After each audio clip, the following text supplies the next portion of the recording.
This is the story of the one. As an HVAC technician, he and his digital multimeter are in high demand. So when a noisy office HVAC turns out to be a failing blower motor, he doesn't break a sweat. With Grainger's easy-to-use website and product information, he selects the product he needs to keep everything humming right along. Call 1-800-GRAINGER, click Grainger.com, or just stop by. Grainger, for the ones who get it done. As a member of the NYPD, he was shot in the line of duty. He's here to talk about the shooting, his injuries, his recovery, and where he's at today. Welcome to the Law Enforcement Talk Radio Show. In the Law Enforcement Talk Radio Show, we are joined by special guests talking about their experiences, the realities of investigating crimes, plus those who have experienced horrendous trauma. Police, first responders, military, and victims of crime share their stories. Hi, I'm John J. Wiley. In addition to being a broadcaster, I'm also a retired police sergeant. Be sure to check out our website, letradio.com, and also like us on Facebook. Search for the Law Enforcement Talk Radio Show. One of the questions I get all the time is, how can I show my support for law enforcement? We're all busy. We've got busy lives, but there's something oh so simple you can do with our Facebook page. Search for Law Enforcement Talk Radio Show Facebook page. And when you see a post you agree with that resonates with you, share it, especially episodes of the podcast. To do all that, just search for us on Facebook, look for Law Enforcement Talk Radio Show, and be sure to click like. Calling us from South Florida, Palm Beach County area, we have Dean Simpson on the phone. Dean is retired NYPD. He is also an author of two books. Number one, The Blue Pawn, a memoir of an NYPD foot soldier. And second is Godless versus Liberty, the radical left's quest to destroy America's Judeo-Christian foundation. Dean, thanks so much for being a guest on the show. Very much appreciated. John Jay, thank you for having me. I really appreciate this opportunity to speak with you today. Well, I'm glad you are, because we're going to talk about something that is tough to talk about. I know a little bit of Dean's story. I don't know the details, so a lot of what we're going to talk about is as much a surprise to me as it is to you listening. You were retired from NYPD. How long were you on the job? I was on the job just a little over 7 years. Okay, gotcha. And I did look at your story a little bit, and our stories are remarkably similar, but I don't want to be a spoiler. I want to go into, you're on the job, you come from a police family, you had all the ideology I did. I'm going to go in there, I'll make a difference. It's a calling. It's here to help people, save lives. I'm not saying that's negative. I'm saying that's how I felt. I came in there to change the world, and it changed me. Well, for me, growing up in a police family, it is like a calling. You know, seeing my father in uniform, hearing his stories when I was young, it was something that from an early age, I knew this is where I wanted to go. So once I became a police officer, when I was a rookie, I was very fortunate. My father, he was a decorated officer. He was retired at the time when I was on, but he still had a lot of influence on the department. So this, I believe I should know this, but I think there's 75 precincts in the NYPD. It might be 77, and plus all the details. But the crown jewel is Midtown Manhattan. So if you have a phone call, if you have a hook, that's where you want to be. And I wanted to work in Brooklyn for really one reason, because it was closer to me, and that's where my girlfriend was at the time. Right. So my father said, no, you're going to go experience the city. And it was one of the greatest gifts ever given to me. I mean, it really opened up my eyes. The first 6 months in your rookie time is basically, they're broken into divisions. I was in Division 3, which is all like Midtown Manhattan, put it simply. And in that 6 months, you were a sergeant, other rookies, and there was a lot of camaraderie. We had a very tight group, and it was probably at the time I spent on the job, it's a time I look back on the most that I had the most fun. We were young. We were all kids. I mean, I was 20 years old. Oh, yeah. I was actually, you know. I came out of the academy, Dean. I thought I knew everything. I was a 21, 22-year-old kid. I really knew nothing. And I thought I knew what I signed up for. The truth is, it was far more violent than I could have imagined. And you're right, the early days were the best. And I really enjoyed it. I thoroughly enjoyed it. I want to clarify something. I say when I came in to change the world, it changed me, not for the better. means there's physical and mental scars. I don't think I'm a bad person. I owe no apologies. I did everything the best I could, but I bear the brunt of what happened. Yeah, I mean, after it was kind of odd because we do 6 months in for that first 6 months. I mean, you're a police officer. Nobody knows you're a probationary officer because you're still in uniform. You know, you have your firearm. But once you finish your 6 months, then you go to your assigned command. And it was the last day of my rookie division together with the guys. And it was as if, like, God was preparing me for, like, the next 7 years.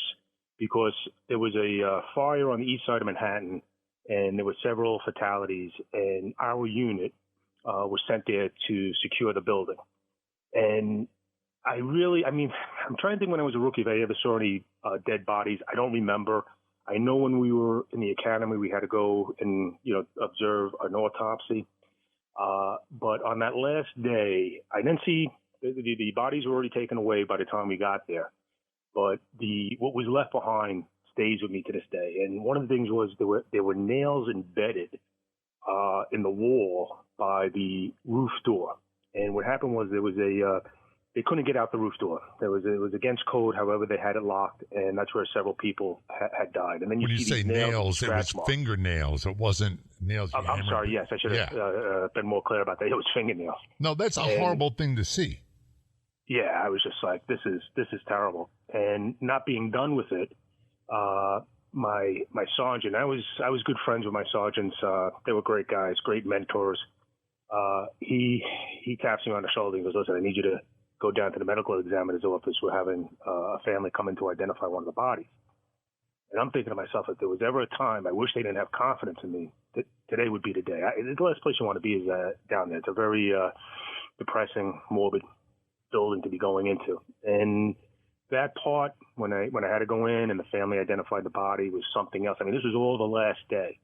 And that was the stepping stone now when I go into my command, that now I start dealing with death all the time. Right. Because as a rookie in your main command, you get stuck with the DOAs that die alone. You got to secure the body until the ME comes. And like anytime there's a real bad detail, you don't want to get picked. Somebody floats up from the water or floater, you're stuck there until they take it away. So, like, all of a sudden now death is around me all the time. I was like, wow. So that was really a wake up call that I wasn't prepared for. Well, I shouldn't say I wasn't prepared for. It just it leaves you, and there were days I would come home very depressed. I'd be like, man, like seeing so many people die alone and see how they died, and everybody has a story. Like, where's this person's family? Where's their loved one? Like, you start asking questions, and that's what sends you down like a bad road. I think a big part of it, Dean, is the degradation you see people go through. So many people, at least in my experience in police work, live a horribly isolated life. They die alone, and they suffer tremendously before they do. Absolutely, and that's what that's what I was witnessing. And here I am in my young 20s. And I mean, I am blessed, but back then, I mean, I didn't realize how blessed I was. I just was very fortunate with everything I had in my life. I mean, my father was my best friend. I'm working in Midtown Manhattan. I'm going to nightclubs. I'm rubbing elbows with, celebrities and having fun and, just living a life. If I was working in Brooklyn, I would have to worry about where I was going to take a personal or get a sandwich. So I would come home and I would tell my father, I said, I got to thank you. I mean, this has been phenomenal. He goes, if you still want to be, assigned to Brooklyn, I can do that for you. And I was like, no. I'll stay where I'm at. So it was a great experience. And, and then slowly things start to happen. Like, who's the first officer to get killed that I worked with? Right. And that first funeral, who is in the wrong place at the wrong time? Then you start, it'll drive you mad if you try to go down the rabbit hole, but you just like, tragedy, everything has to go perfectly right to have this thing to go wrong. One of the things that you said that really struck me is I remember being early on in my career, and I was very distraught about something, and a senior officer who'd been on a long time at that point said to me, don't try to make sense out of things that make no sense at all, because you will drive yourself insane. This is a law enforcement show. We're talking with Dean Simpson, retired NYPD. When we return, we're going to talk about the incident where he was shot, how it impacted him, and well, let's just say his journey afterwards. Don't go anywhere. We'll be right back. How would you like a free ebook on tips to improve your health? We're talking about tips you can use for free to add years to your life. Best of all, the ebook is free to download at lethealthy.com. When we say free, we mean free. So you can download the free ebook to improve your physical health, all while preserving your financial health. Get the ebook for free today at lethealthy.com. That's at lethealthy.com. Again, the website is lethealthy.com. This is the story of the one. As the purchasing manager at a manufacturing plant, she knows the only thing more important than having the right safety gear is having it there when you need it. That's why she partners with Grainger for auto reordering, so her team members can count on her to have cut-resistant gloves on hand, and each shift can run safely and efficiently. Call 1-800-GRAINGER, click Grainger.com, or just stop by. Grainger, for the ones who get it done.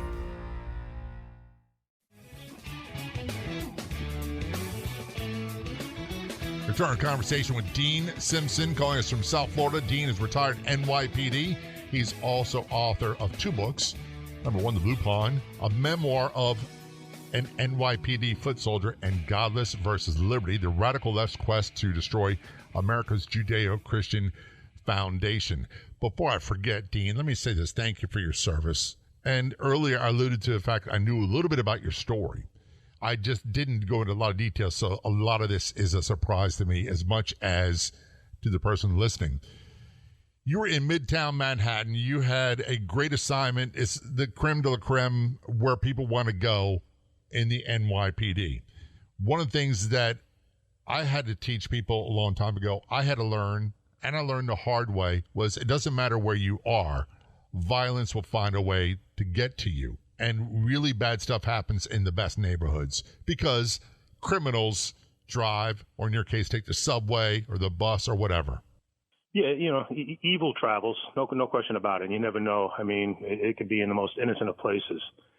For me, there was a lot of irony in how everything just came to be on that day. It was a winter day in the 90s, and I had been on the detail that I was in for about 2 years. I stayed in the command, but I started in my squad.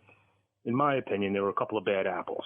And I knew if I stayed working with the cops I was working with that just by association, it was going to cause me problems.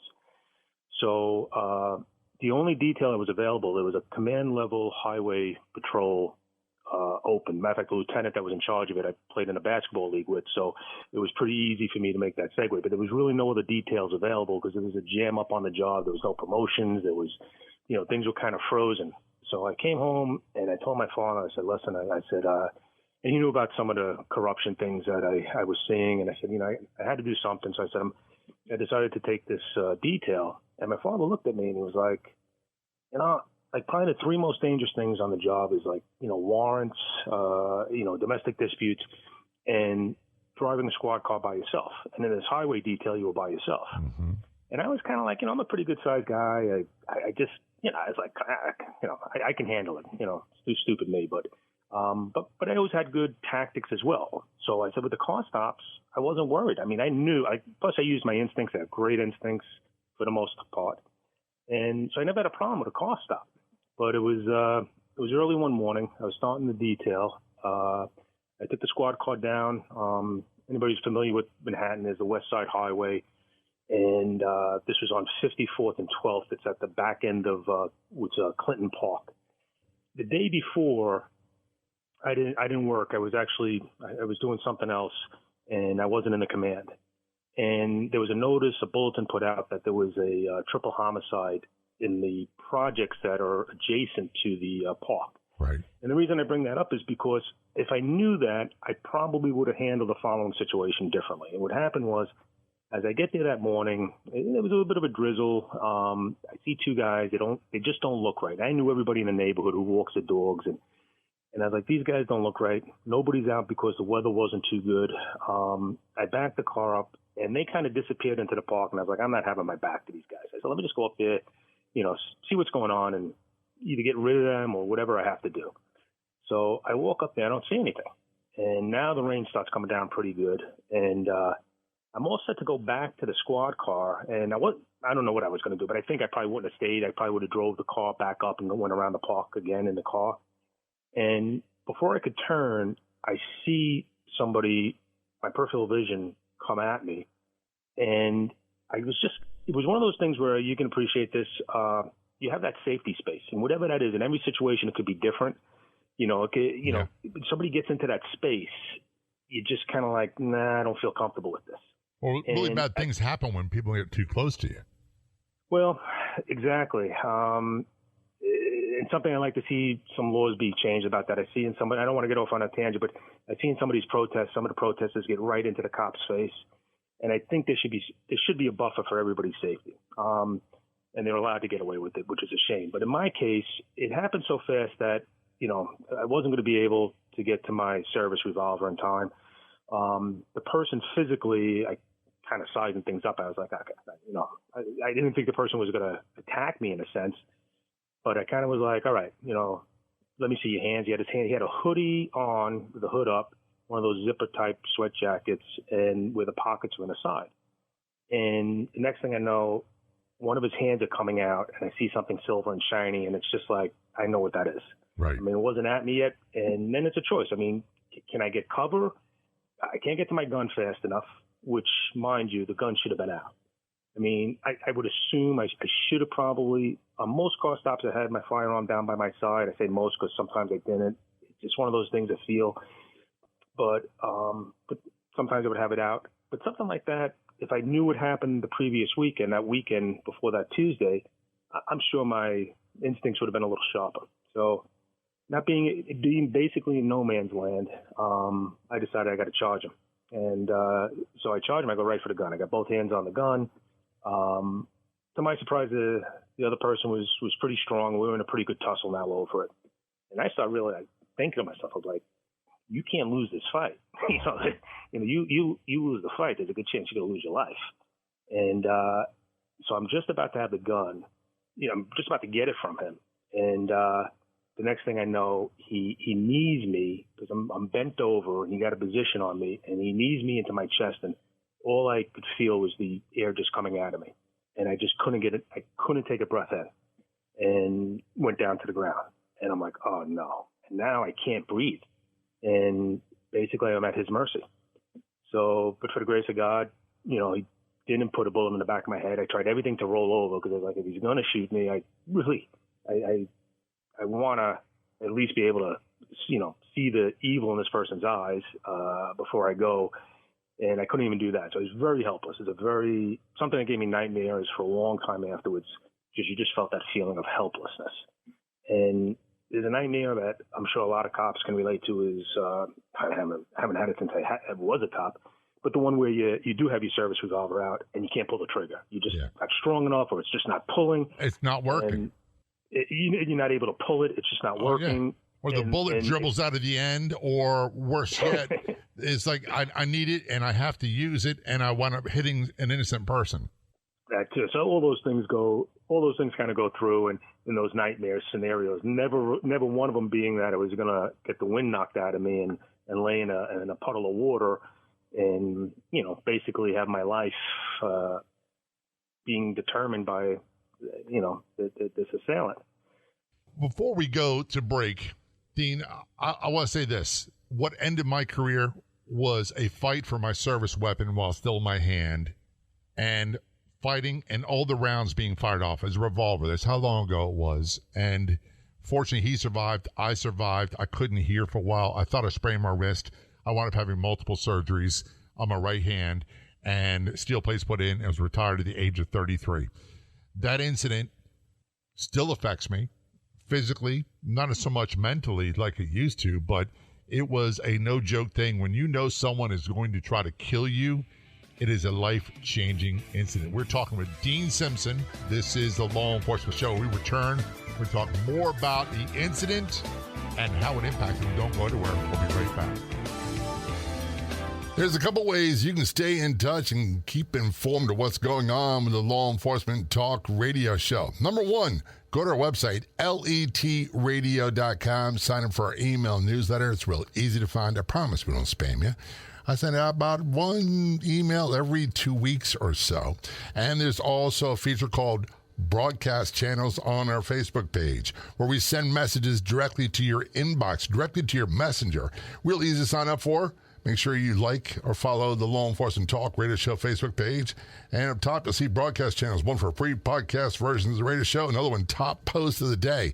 So you too can stay informed quickly, easily, and best of all, like always, free. The current conversation with Dean Simpson, retired NYPD, also author of the book, 2 books, The Blue Pawn, a memoir of an NYPD foot soldier, and Godless versus Liberty, the radical left's quest to destroy America's Judeo-Christian foundation. Before we end the break, Dean, we're talking about this incident. You're in a fight for your life. The guy winds up kneeing you, knocks the wind out of you. He's armed with a gun. And something kind of important happened that you didn't talk about. Yeah, the gun went off. And, convenient me for omitting that into this, just blocking it out. But I hear a gunshot go off, but I don't think I'm hit. I mean, at this point, I'm filled with adrenaline. So the shot goes off first in the sequence events. Then I get kneed, and then I go down to the ground.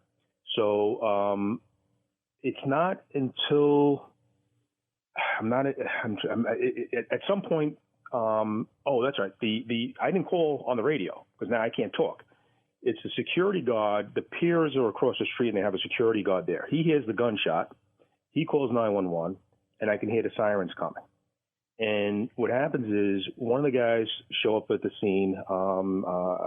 Is a friend of mine, Sergeant Glenn, and he starts checking me. And he goes, "Are you shot? Are you shot?" Now I'm starting to get my breath. And I said, No, I don't think so. And the next thing I know, I have my gray gloves on, and I see there's blood coming out of it, and I'm like, "Oh!" And I was like, "Yeah, I guess that's where the round went." And but still, I don't feel anything. I mean, it's the adrenaline is just pumping so much, and I'm just trying to get my ear back. And the guy is gone. The guy, there were cops there really quick from that 911 call, and I think that's what scared the guy off.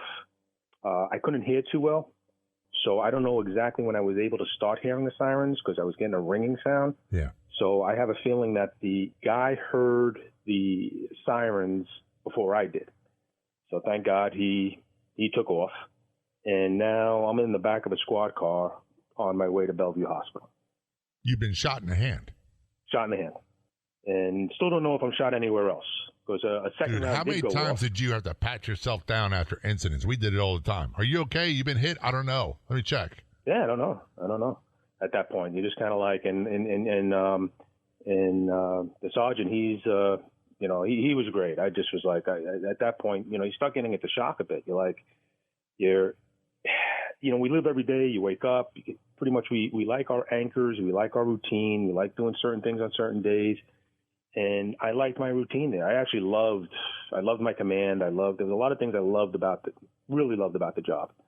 And, and I had a good routine there. I knew a lot of the local people, like I said, would come out in the morning, walk their dogs. I was friends with all of them. And it was like one of these things where nobody was around. Like there always is somebody around. And here it is. I'm by myself in the park fighting for my life with this guy.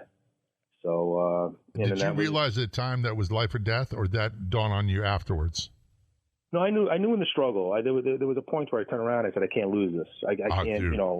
You're making me sweat just talking about it. I remember, and look, there were several incidents I was in, but the one I'm talking about was very similar. I remember thinking to myself, this guy's trying to kill me. I'm going to die, but it's not going to be tonight, and it won't be because of him. And I was prepared to do whatever it took at that point to survive.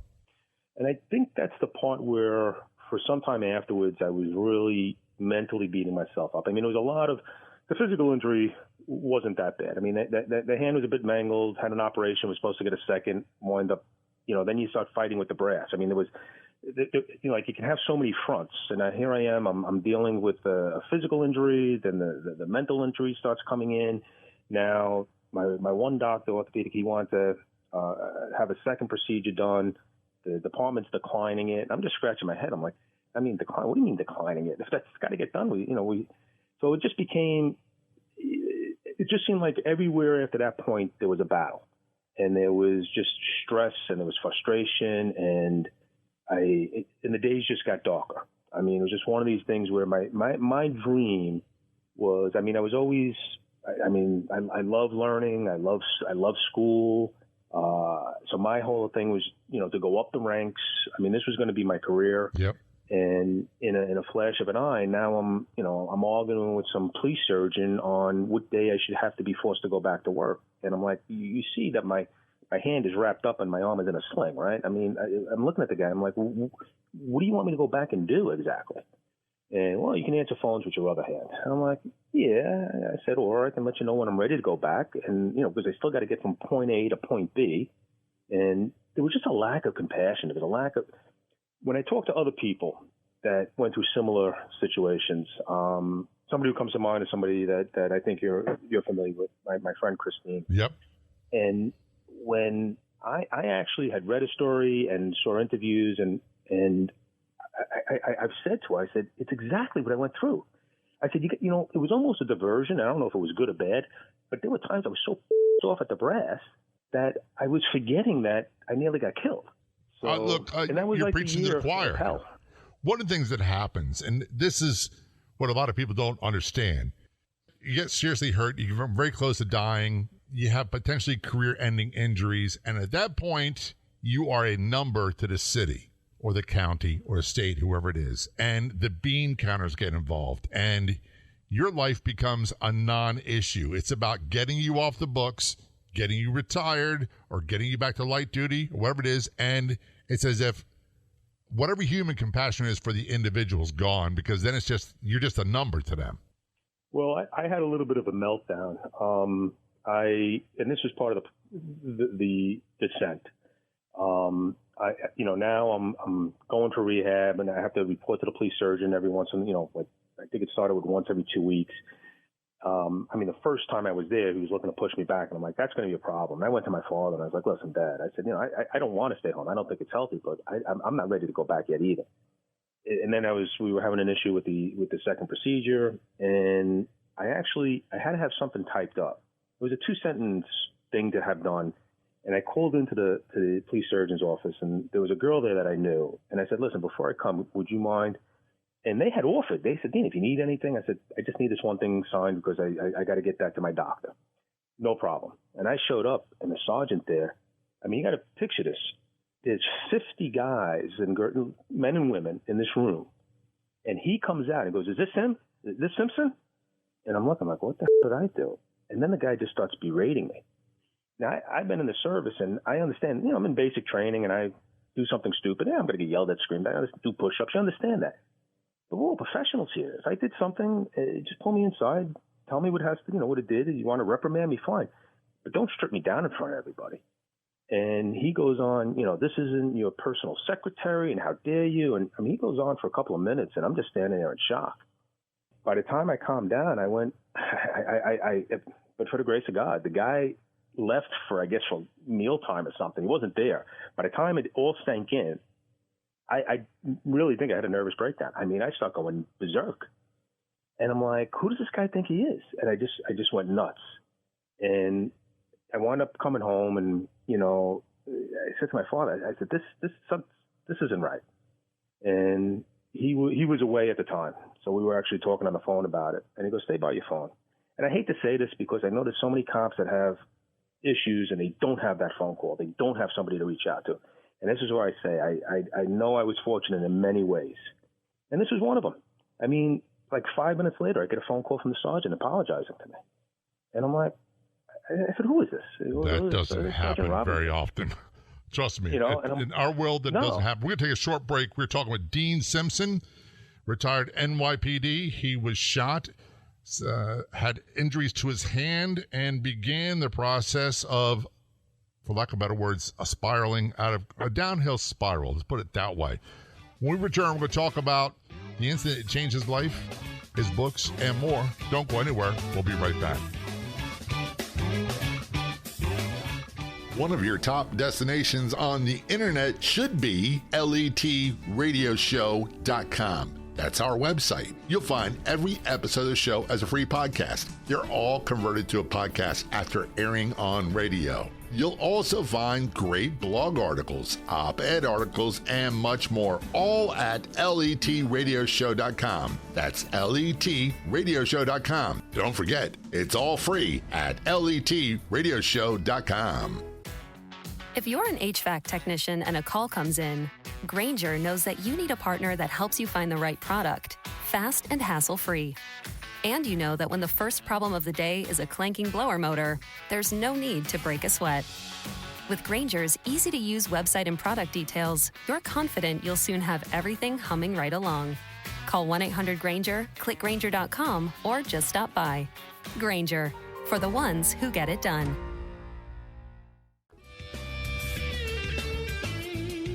Return our conversation with Dean Simpson, retired NYPD's also author of 2 books, The Blue Pawn, a memoir of NYPD foot soldier, and Godless versus Liberty, the radical left's quest to destroy America's Judeo-Christian foundation. Before we went to break, Dean, long story short, 7 years on the job, he was shot in the hand in a battle, a life and death battle with someone who's a very vicious killer. And you began having the impacts, the emotional impacts, not just the physical. By the way, your injuries, how severe were they? The physical injuries weren't severe at all. They weren't life-threatening, no. But they were life-changing. Here's the thing. People think life-threatening doesn't mean life-changing. There's a lot of things that have profound impacts on your quality of life that may not threaten it. Well, yeah, the being out of my routine, what happens is now for the next couple of years, once I'm off the job and I go through that process, which is, self, now I'm kind of left to, okay, you don't have an anchor. You don't have your life preserver, and you're on your own to try to figure things out. And I start drinking a lot. I not really realizing how much I'm spiraling downward. And then 9/11 happens. And I was actually, it breaks my heart to say, but I was up until I guess about 4 or 5 o'clock in the morning the night before. The Giants were playing the Broncos on Monday Night Football, and I was drinking all night. And my thing was to sleep all day the next day. And when I did wake up, I walked up to the store to get the paper and a coffee, and I see what's going on the guy's television, on the news, in the deli. I'm like, what? I thought it was, I couldn't believe it. So across the street from where I lived is the church, my St. Patrick's church that I was very close with. And I go in there and talk to my priest. And the church is filled, and it's, as you can imagine, it's a crazy time in New York. And now for the next couple of weeks after that, I'm preoccupied. I'm going down to the pile. I'm down there, and I'm actually not drinking as much. It was kind of weird. It was just, now I got to be down there. And, but at a certain point that stopped. There was so many volunteers down there, cops, firemen. In my opinion, there was a point where we started to get in the way of the big machines. And the last night I was there was actually an altercation. And that's when I realized, I was like, between the hard hats and us guys. And I said, I don't think there's much more I can do without being in the way. So after that, I was down there for 3 weeks. Now we're into, I guess, October. The holidays are coming. And there was a particular night. There was one night in particular, my lifelong friend, Father Joe, comes and pays me a visit. I'm doing this bouncing job in a neighborhood bar, and just kill some time and have some drinks with my buddy who owned the place. And, he says, hey, listen, do I need to pray for you? And I was like, hey, I at that point, I didn't know what to pray for what? I knew I was in trouble, but, I don't know what it is I would be praying for. And he said, listen, why don't you come by the rectory? It was something I had done a lot previously, but probably hadn't done in a couple of years. And I promised him I would, knowing I had no intention. And this was December 23rd. I don't remember what day of the week it was. I think it was a Sunday night. And, I mean, that was the night like by the time I got home, I was like, I don't want to live. And I decided, I remember there was somebody close to me that took their life and left a mess. And I said, well, I don't want to do that for anybody. And so I made a decision. There was a place when I was on the job somebody had told me about that was really beautiful. It was like heaven on earth. And it was when they lost their daughter, and they were just very spiritual people. And they were telling me about this place and another promise. I said, oh, yeah, one day I'll go visit. And I never did. And I was like, you know what? That's something worth living for. So I said, all right. So I said, let me go up there. So I go up to upstate New York, and I take a train up there to Penn Station, and here it is Christmas Eve, and I figured, okay, they told me about this mountain. I go hike the mountain. I figured, what better place? It's secluded, nobody around. I really don't think too many people would have missed me in that sense. And this way, it's over. No more pain, no more, self-pity and everything else. And but something happened in between there. On the train ride to the place, I had a lady sitting across from me, and just one of these people. She just wanted to talk, and I mean, I was ready to rip my ears off. She was so annoying. At one point, she said, what do you like best about the city? And I said, well, probably the thing I like most about it is, there's 8 million people, and I can go days without speaking with anybody. But the thing I like most is just being left alone. And as soon as the words came out of my mouth, I was like, wow. I mean, you really turned into a jerk. So she was very kind. It didn't discourage her. And I apologized. We got into a conversation, and she started telling me about her life. She was a grandmother, lost a husband. She would go into the city to catch a play or lunch and people watch, and she just loved the energy. And he's like, what are you doing today, Christmas Eve? I said, I'm going to go hiking, and she's just like, hiking? And then she came out right before the train pulled into the Albany station. She had a note for me, and, it's something that touched me. And, how life is about hope and not giving up. And, the kindness in her. Here's a person that probably an hour and a half before, I just would have done anything to be away from her. And now she's probably the closest person I have in my life at that moment. This almost sounds like a Frank Capra style movie. This woman hands you a note, and it begins a process of changing your life. Yeah.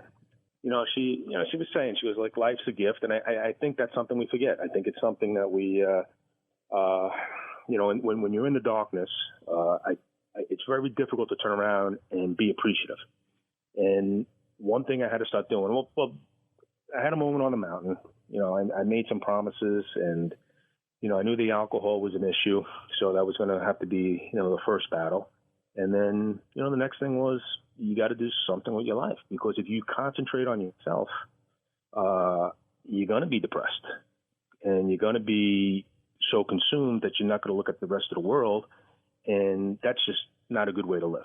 So I said, you got to start basically getting out and helping people. And once I started doing that, and that road to recovery, and I am where I am now, it's a different person. Thank God for that. Thank God for that. And is that when you started writing your first book? No, I'm 54 now. I was always a writer. I always wrote in school and different things, articles, but I never wrote a book. So when I was blessed about 11 years ago, I met my wife. She knew about a book I had an outline for. So we were away on vacation. It was the night that the 5 Dallas police officers were shot and killed. Yeah. Another, there was 13 injured, and it really had an impact on me. We were away on vacation. It was July 7th, 2014, I believe. And she looked at me and she's like, if not now, when? Like, tell your story. If not now, when? And if not you, who? Right. And that's when the book, The Blue Pawn, a memoir of an NYPD foot soldier, was born. And by the way, the word pawn, a lot of people take that as a negative. It isn't. Well, I mean, in the book, basically means a foot soldier. Right. That's what I was getting at. Wise. Yeah. We think of a pawn as the chess piece or being used by someone else. But right. We can get lost in that conversation. We're almost out of time. I want to make sure people know where they can get information about your first book, The Blue Pond, a memoir of an NYPD foot soldier, and second book, Godless versus Liberty, the Radical Left's Quest to Destroy America's Judeo-Christian Foundation. You can find them both on Amazon. The first one should be at Barnes & Noble also. And there was a book in the middle. It was my wife's book, Gardenia's Garden. And anybody who has kids out there, young daughters, I highly recommend it. It's about her story with her daughter and her migration from Colombia to America. And probably the proudest day in my life being an American citizen was being at her nationalization ceremony and her taking the oath of allegiance. Phenomenal. And are you really online? Proud. Is there a place where people can find you? No, I kind of shy away from social media, but I know if I'm going to, at some point, I got to start pushing myself in that direction as well. Well, you know what we're going to do, Dean? You and I will work on you taking that plunge in the social media world together. I want to thank you for being a guest on the show and sharing your stories. Very much appreciated. Hey, John Jay, I really appreciate this time. Thank you. I'd like to thank our guests for coming on the Law Enforcement Talk Radio Show. The Law Enforcement Talk Radio Show is a nationally syndicated weekly radio show broadcast on numerous AM and FM radio stations across the country. We're always adding more affiliate stations. If you enjoyed the podcast version of the show, which is always free, please do me a favor and tell a friend or two or three. I'll be back in just a few days with another episode of the Law Enforcement Talk Radio Show and Podcast. Until then, this is John J. Wiley. See ya. If you like the show, please take a moment to rate, review, and subscribe. It really does help the show to grow. Thank you for listening.